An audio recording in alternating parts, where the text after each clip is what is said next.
Hey everybody, that was I don't want to say pretty bad because it was a pretty good performance from the Raptors, to be quite honest with you.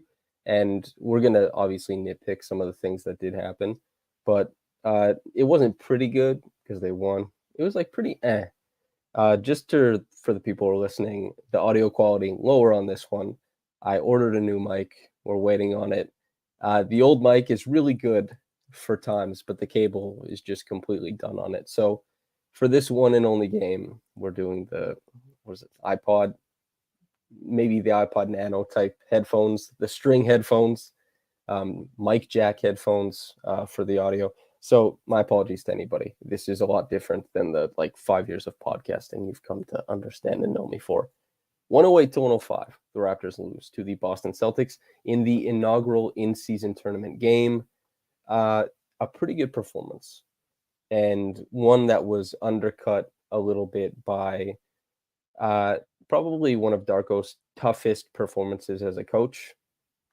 It wasn't a strong suit for him in this game.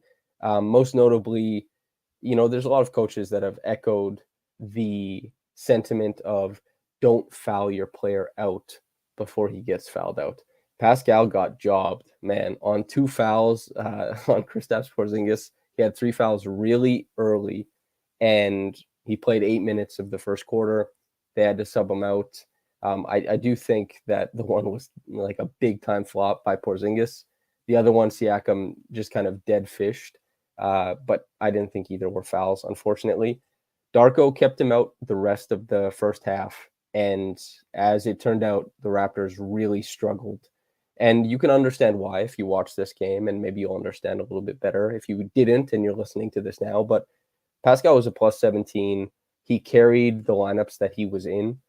He was the Raptors' number one initiator in this game. He was extremely efficient.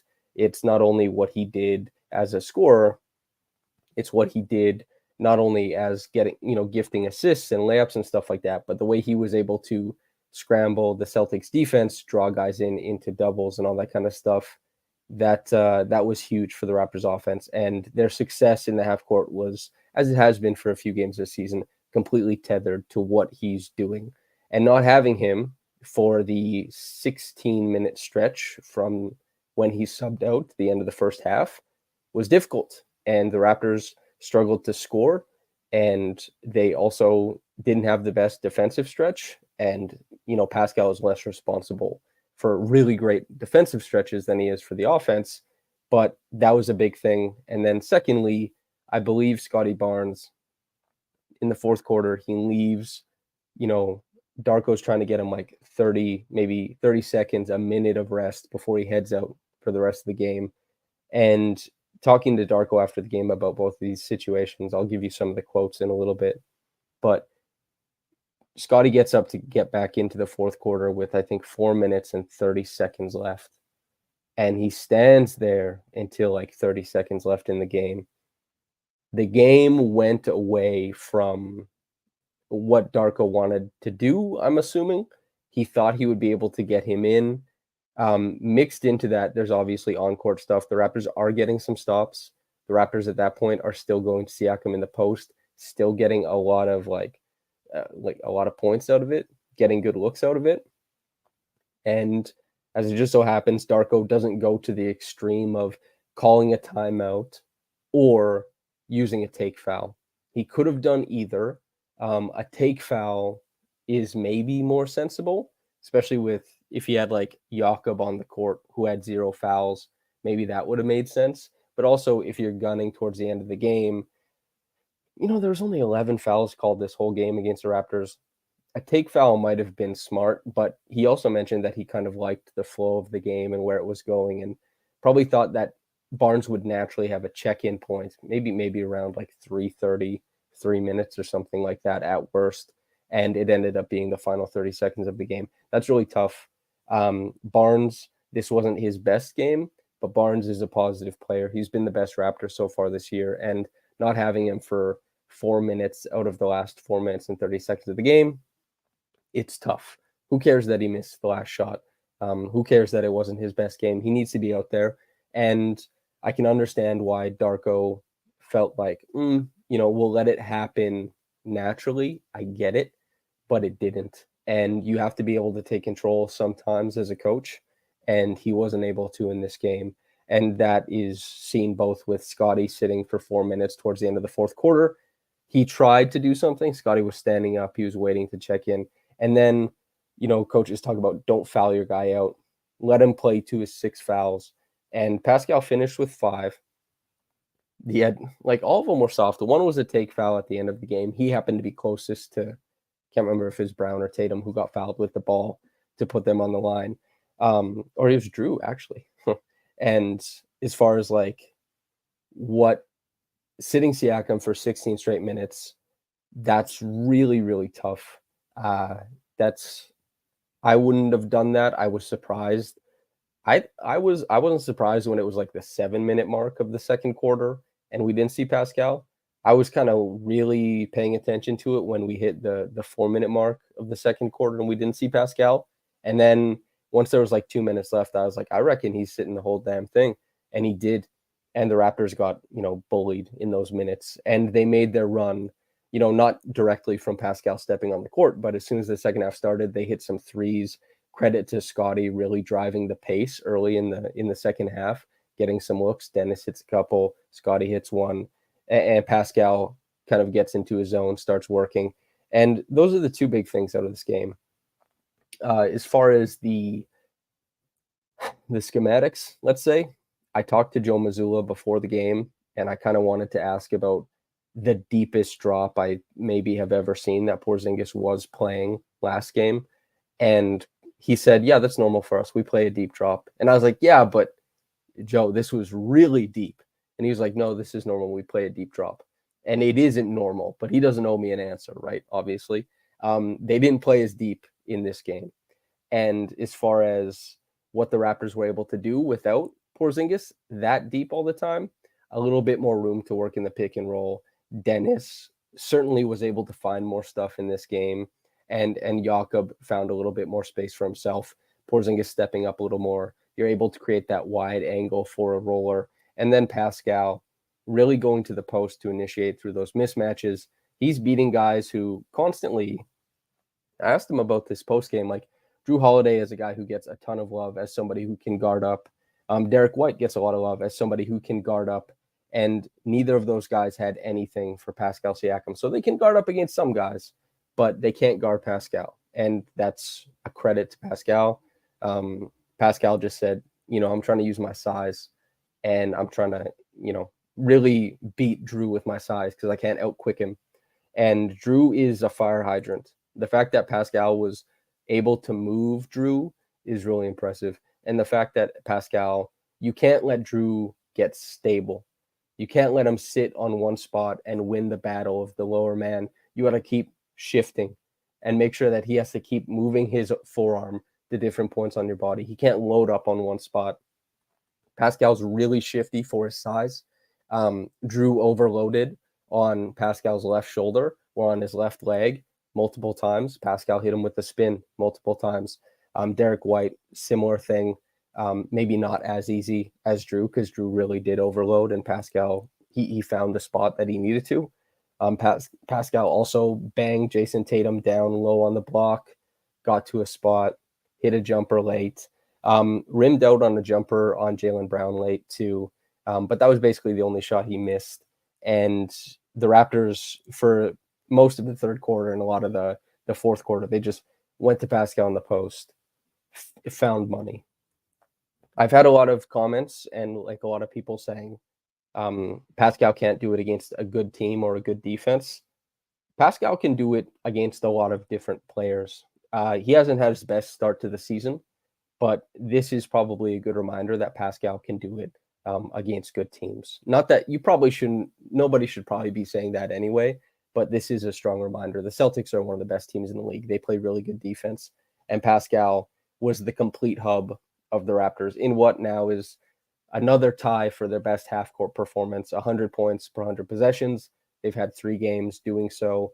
One was the first Bucks game where they just completely routed them, and Dennis and Jakob had really, really good, as far as I understood it, pick and roll attempts. got downhill a lot, ball got to the roller a lot, and Pascal in this game, there's a bit of pick and roll stuff from Dennis, and especially late once they started putting Tatum and Brown on Pascal, they weren't able to be there for nail help, so they went to more pick and roll. Some of that worked, some of that didn't. It was nice in this game too that Dennis was fantastic in a lot of ways, but really working off of Pascal's post ups and making sure that he got a lot of those touches in the third quarter, and that like if Pascal wanted to initiate a drive to post, he got him the ball early and let him work there. And then also the big thing is like when Boston doubles from the top, Pascal is shifting the defense. He's creating that rotation. That's what you want to start out an offensive possession with. And Dennis hit a few threes. That's a really big deal. That makes the Celtics more hesitant to help from the top going forward. And it also means that they're more likely to help from the bottom. That's how we get some of those Siakam layups, right? That's how we get that Scotty layup towards the end of the game, is because Pascal, he's going to pull somebody from somewhere. And Pascal especially, it helps if he can pull from the bottom because the Raptors don't have a ton of shooting. So if they do pull from the bottom, you can get a guy who's a really great finisher like Scotty or like Siakam layup. And so the post offense worked really well in this game. It just wasn't enough. And they only got 29 minutes of Pascal. And he was a plus 17, went really well when he's on the floor. And not having Scotty late, tough. Not having Pascal through any of the second quarter, very tough. Yeah. We have a comment, Farhan Tilak there. I'm sorry if I'm butchering that, but Farhan says it's just super good rim protection that he struggles with.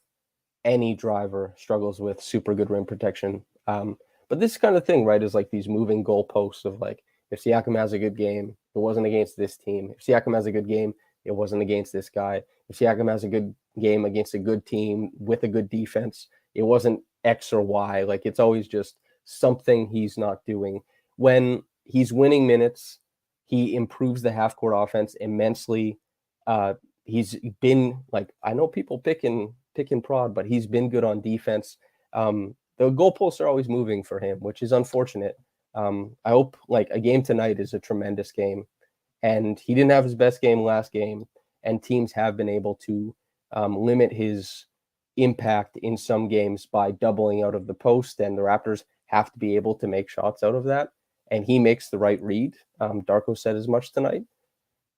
He's playing pretty good basketball right now, and I don't want every game to be like he's on trial with the fan base. It's just another really good game. It sucks. It sucks that he played less than 30 minutes. And like maybe you could have quibbles about, don't put yourself in foul trouble, but on a couple of those, you're like, damn, I can't even imagine how you would have avoided the foul. It's just being a guy in a spot and you get a foul called on you. It's tough. Scotty, man, in the fourth quarter, that pick and roll that they ran between Dennis and Scotty when he came down, I think he collected the ball just a little bit above the free throw line, skied both hands right to the rim. I love them being able to go to that in a pinch. This wasn't a game where Scotty had a lot of success in isolation or in the post, is more so in motion where he was finding his success. That's the cool thing about Scotty too, is that Scotty is only in his third year. He's been playing all-star level basketball, certainly. He's been the best player on the Raptors to this point. And while he hasn't completely developed his go-to thing, we don't know what Scotty's best play is yet, right? We know he's a demon in transition. We know he's been extremely effective at creating turnovers and changing shots on defense. We know that he's been such a wonderful player, but we don't know what that play is for him yet because he doesn't even know yet.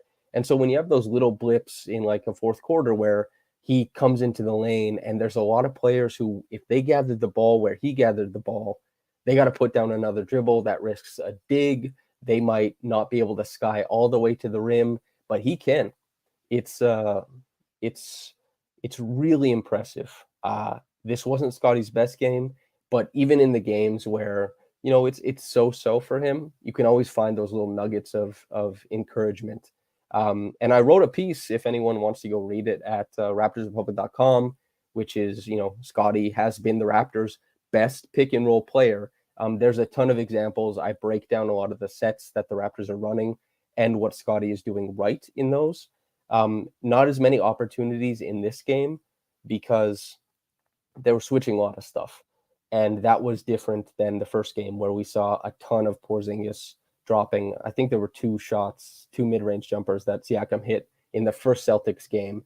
One was they switched Horford onto Scotty, and then Scotty kind of dribbled into a mid-range jumper. And then another one was, man, they were playing deep drop with Porzingis, and Scotty went into like a step back mid-range jumper. Hit both.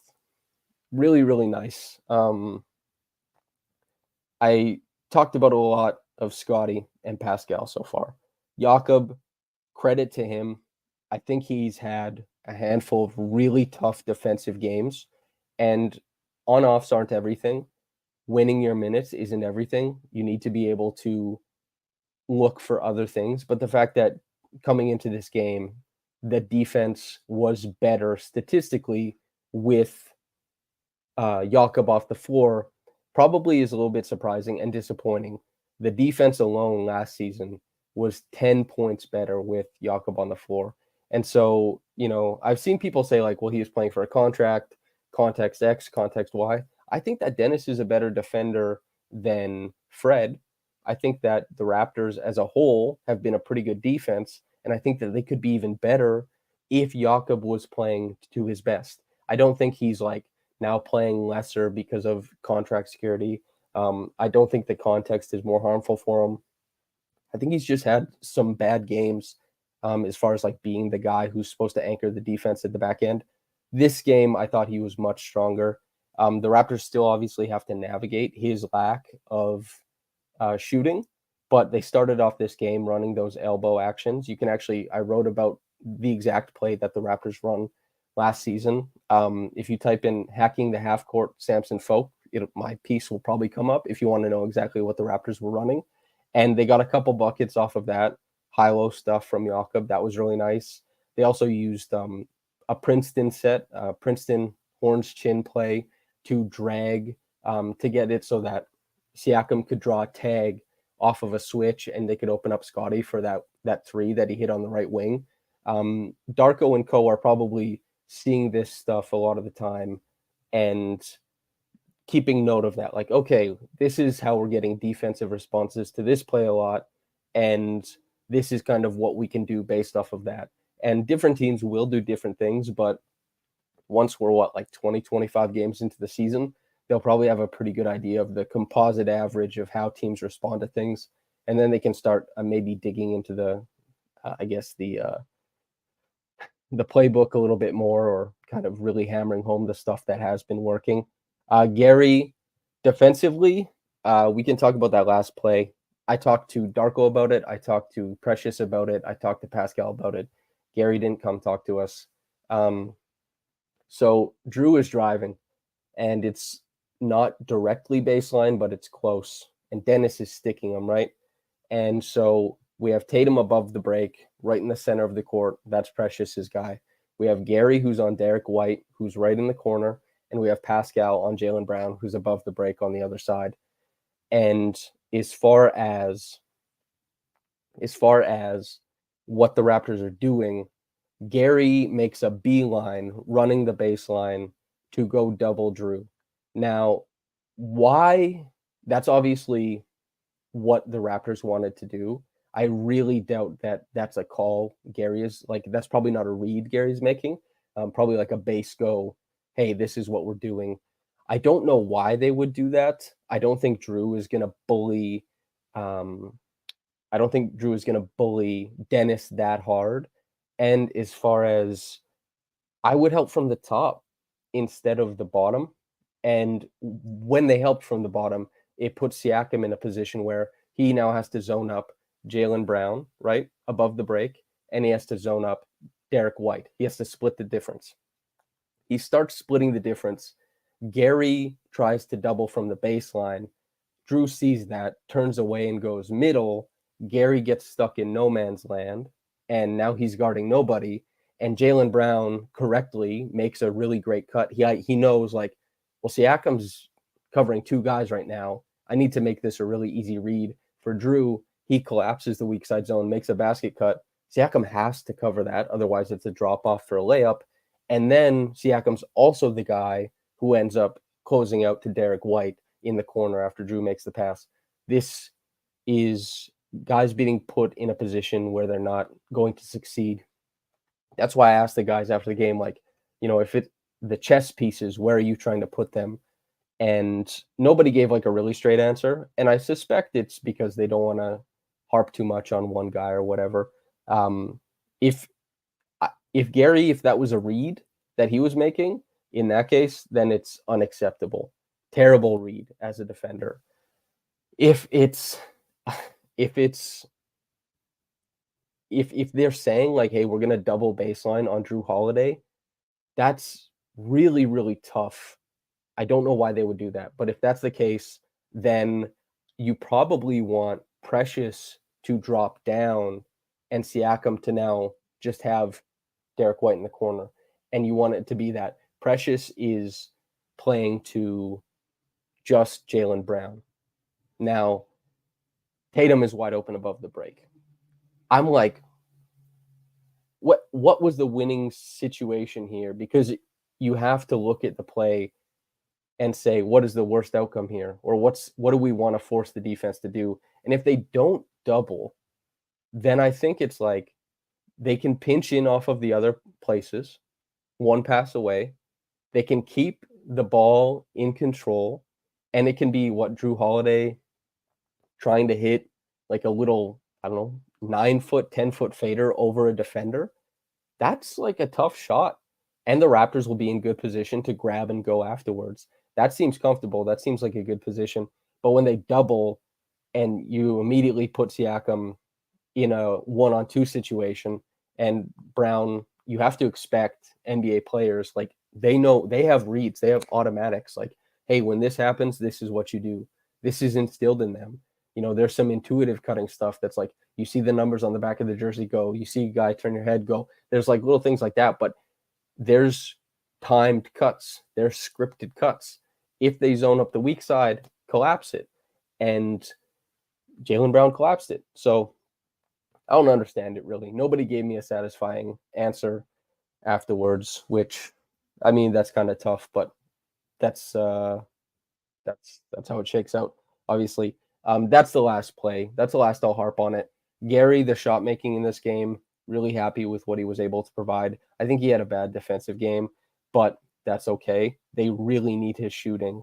The Raptors having 3 threes in the starting lineup when Pascal's attempting 1, when Pirtle's attempting 0, and Scotty's being asked to lift a lot of that load as far as like the volume of threes, which Scotty maybe necessarily shouldn't have to do.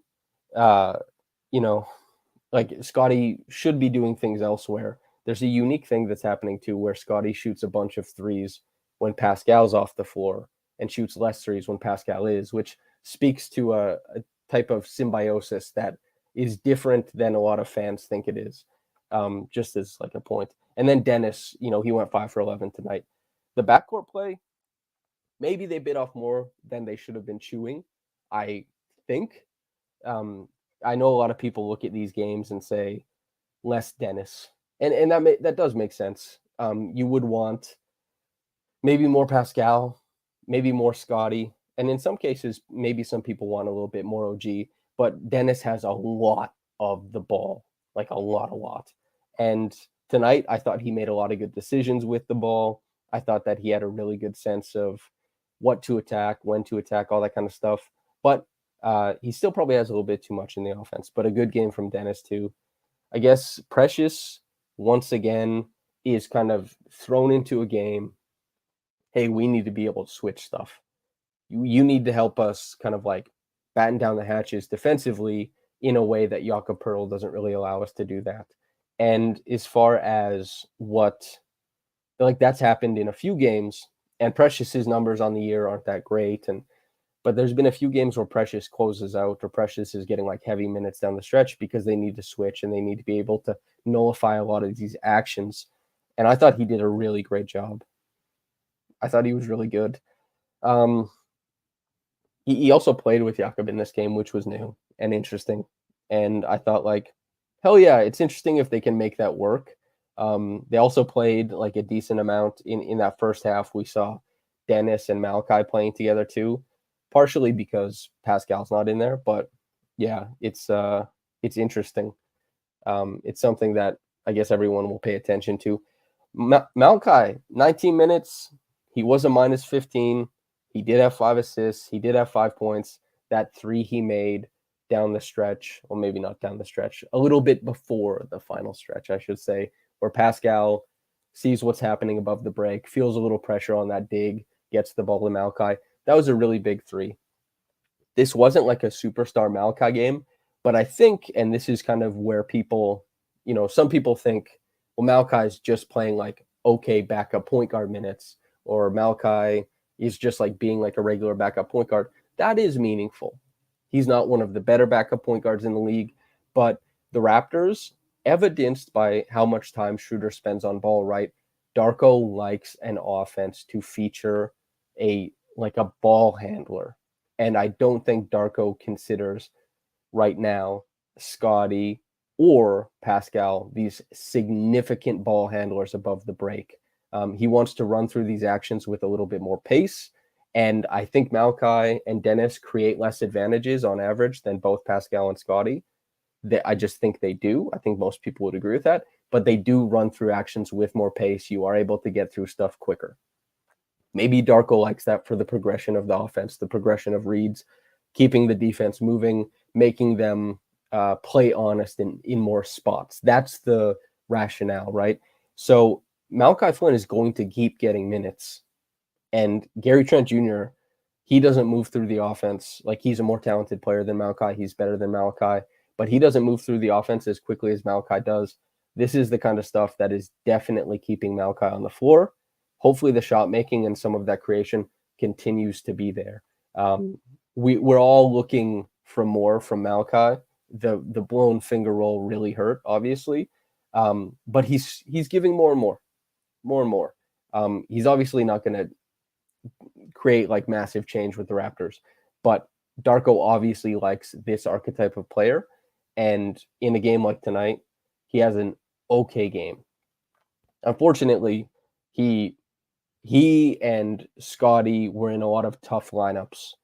And when you're in tough lineups and there's not a lot of creation and you're playing a really good Celtics team, things can topple really quickly. We're still seeing Scotty put out there with like full on bench units without much shooting, without much creation, and he's being asked to carry that. And we're seeing like mixed results, well, mostly bad results. And I don't think that's on Scotty.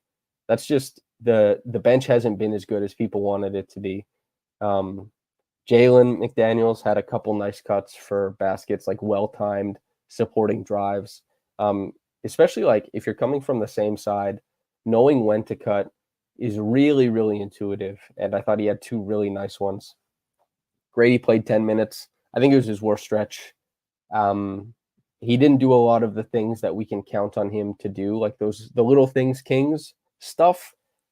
He didn't provide a lot of that. He's still missing those threes. And mistakes. Wants to advance the play, puts the dribble down because he's not comfortable shooting yet, and gets himself into trouble.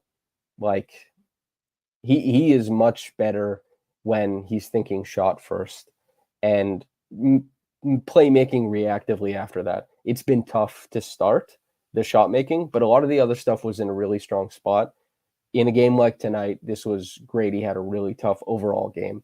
Defensively, offensively, playmaking, shooting, nothing really went the right way for him. He looked overwhelmed.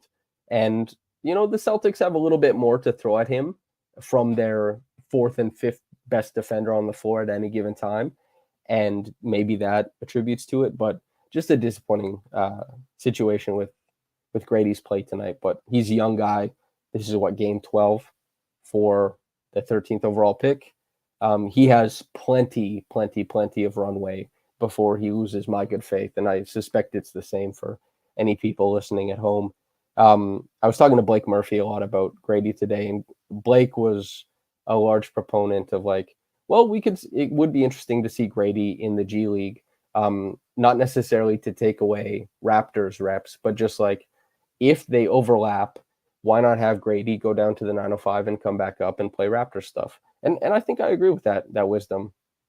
It's it would be cool to see him just, you're not taking anything away from his Raptors reps. He's just going to get more down at the 905. I think that's a cool way to use the farm system.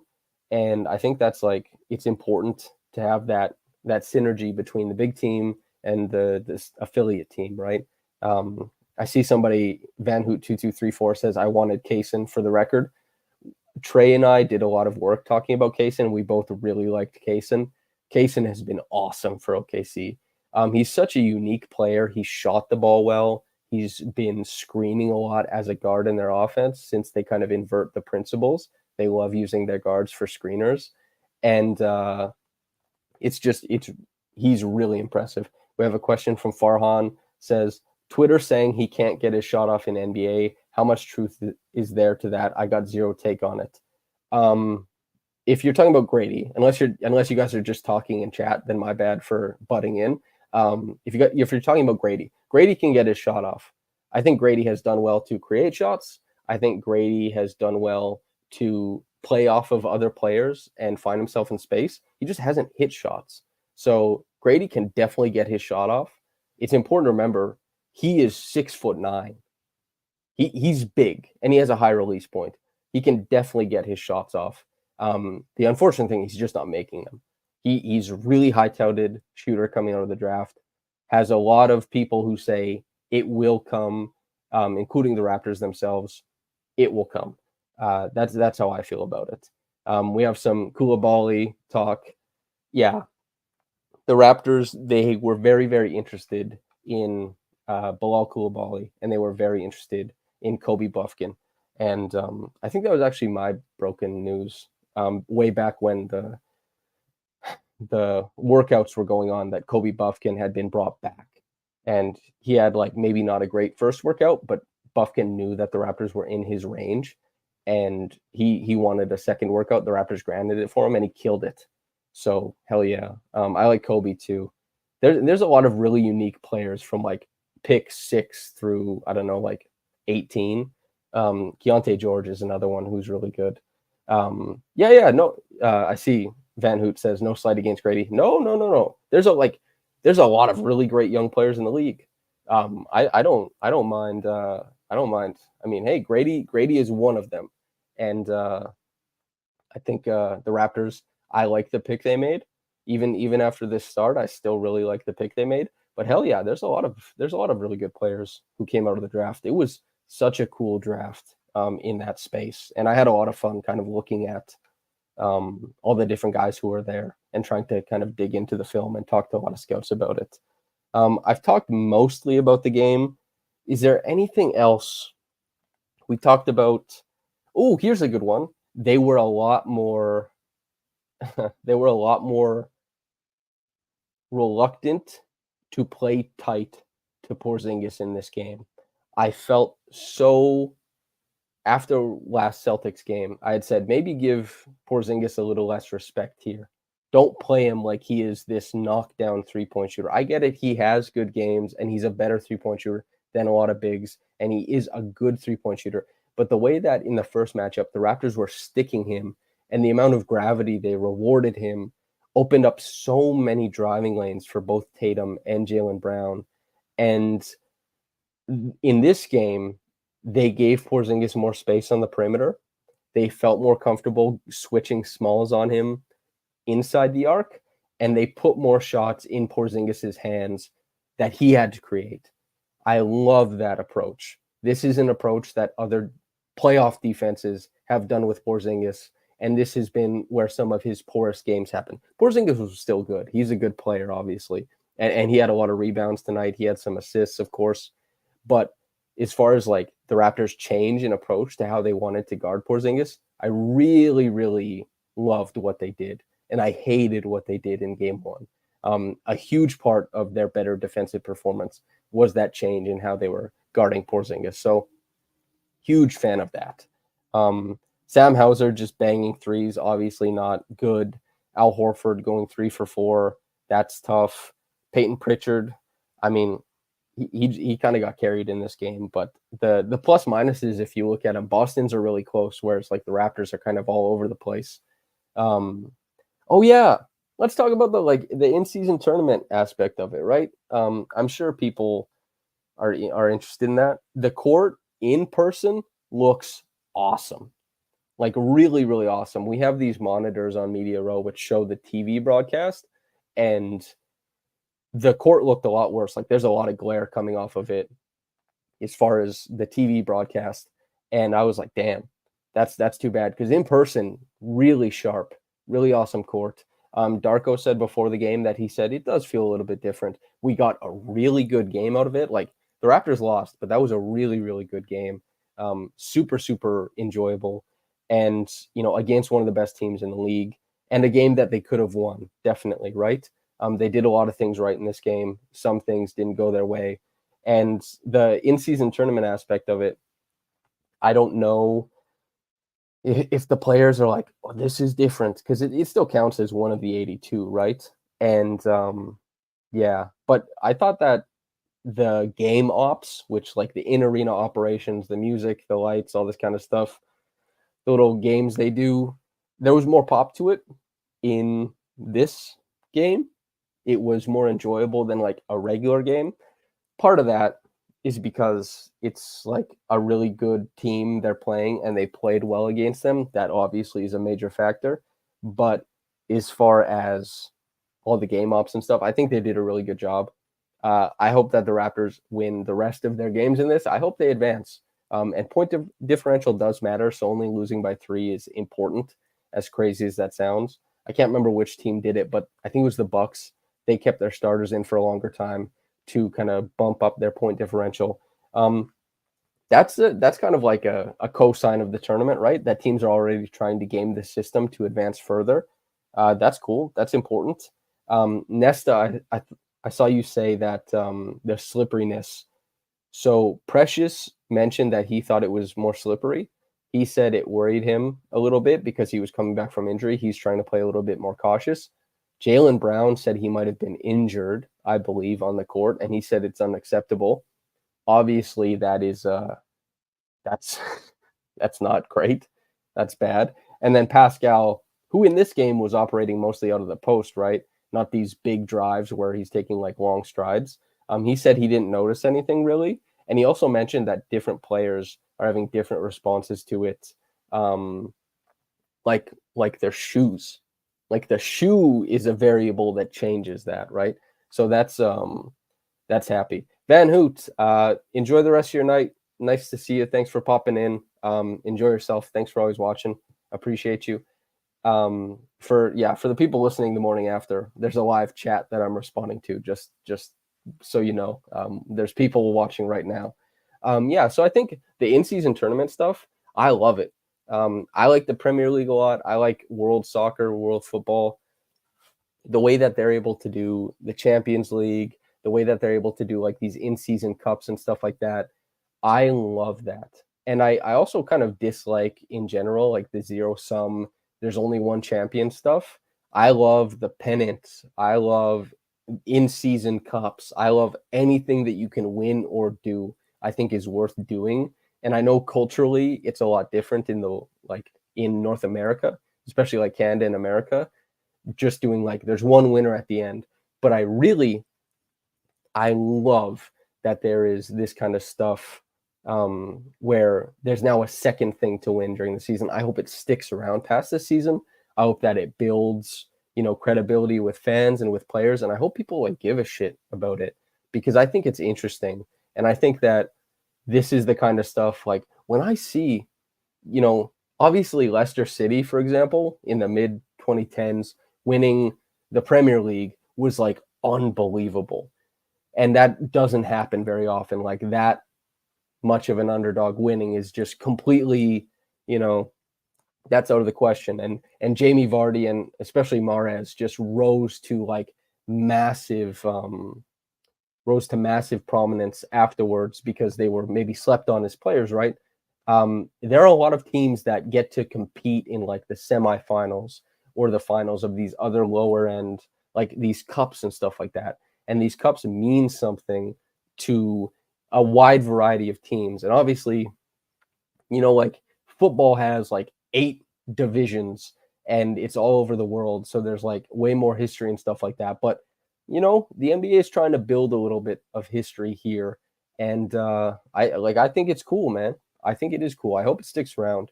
I thought tonight was fun. They should have handed out T-shirts or something. They didn't. And yeah, the players, they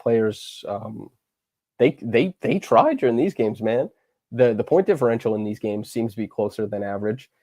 Maybe the court being a different color is always like a constant reminder that, hey, this is different. And there's also, this is kind of something we talked about in the media room, is that it would be interesting, like the way that the money, if won, affects like a small percentage of the roster.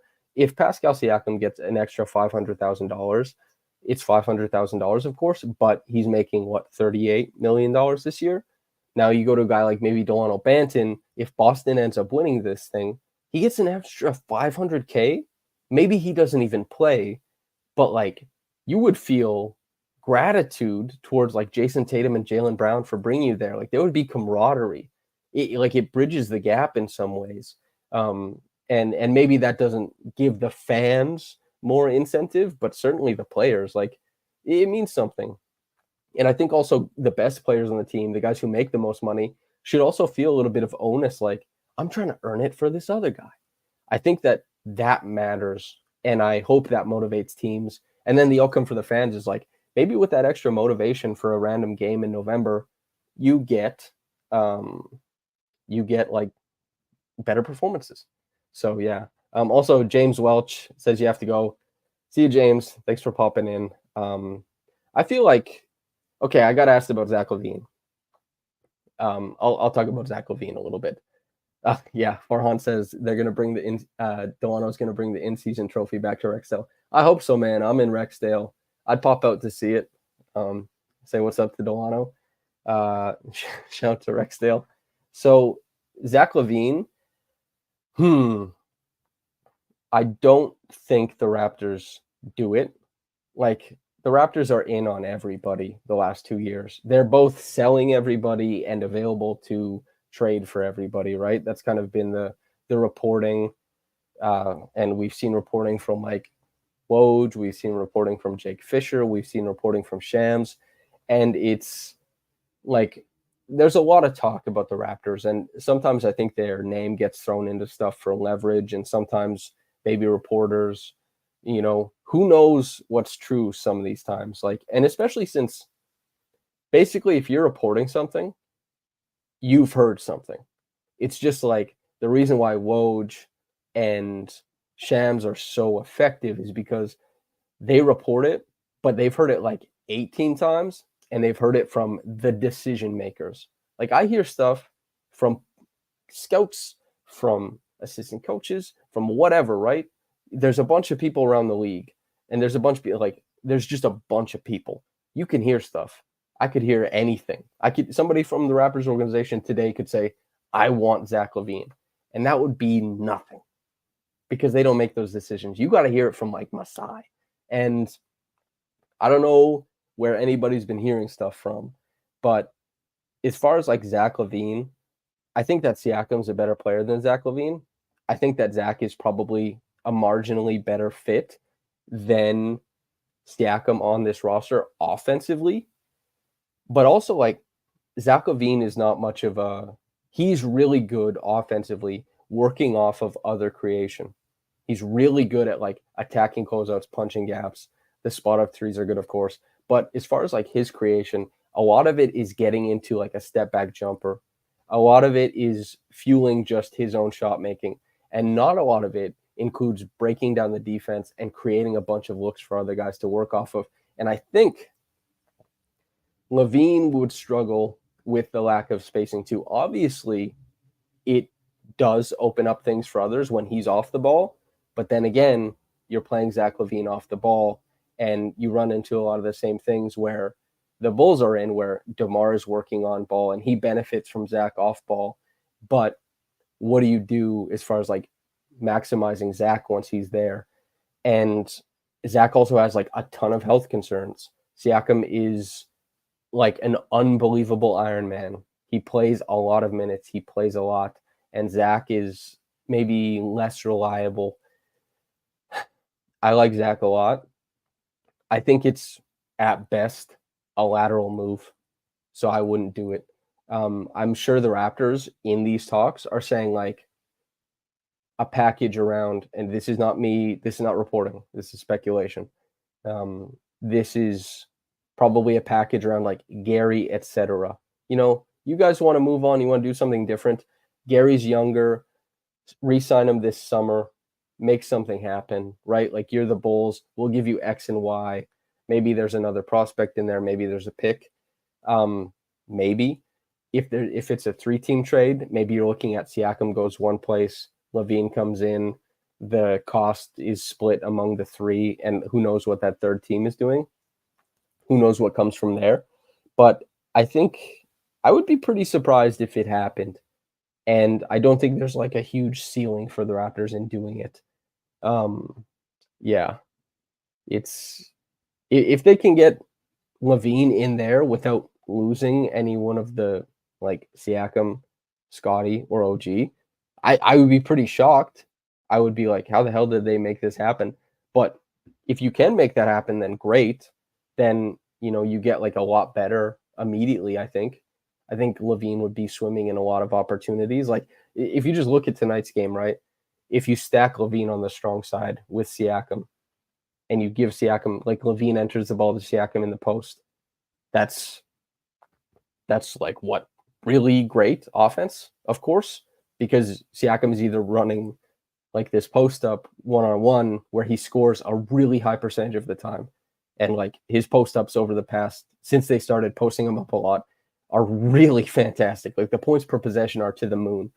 And if they double from the top, you mean to tell me it goes to Zach LaVine, who can now attack a scrambled defense as a driver or can just shoot an open 3-point shot? Piece of cake, right? And also then the team might be more likely to help from the bottom, which creates a lot more leverage for Jakob as a cutter, a lot more leverage for OG and Scotty as cutters. And then the same thing works for like Scotty in a lot of these actions. Like you can run like a ton of this interesting stuff with Scotty on ball and LaVine being a small screen or something like that. You can run a ton of interesting stuff with LaVine in a pick and roll and Scotty as the screener. It's if they could get it without moving any of their big guys, I mean, then they're going to be like an impressive team this year if they were able to do that. But I don't think that's likely. And as far as like Siakam goes out, LaVine comes in, I don't find that very compelling or interesting. And I think you would feel the losses on defense a lot. And I think you would actually feel them on offense too. Not in some places you might not expect. So that kind of stuff is interesting though. But I do like LaVine.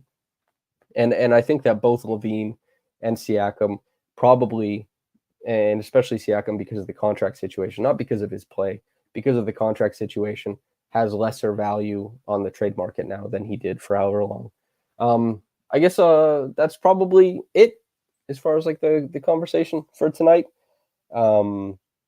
That's like a good conversation. I'll have a good mic next podcast to the people listening now. I said this at the start, but obviously this doesn't sound like it usually does. It doesn't sound super crisp or good.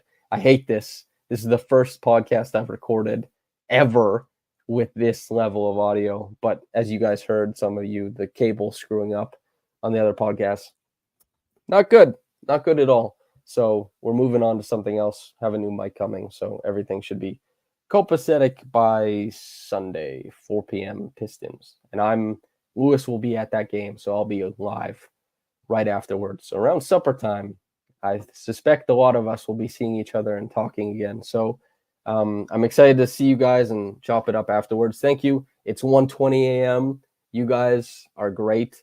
Thank you for popping in and always being insightful, kind, and engaging. It is way easier to talk about the game when you guys are, sending off your thoughts as well and asking questions. Thank you, fellas, ladies, whoever's tapped in. I hope you enjoyed it. Audio only listeners on the podcast apps, whether you got into this the morning after, whatever, whenever anyone got into it, when they got into this, in the morning or at night, have a blessed day and goodbye.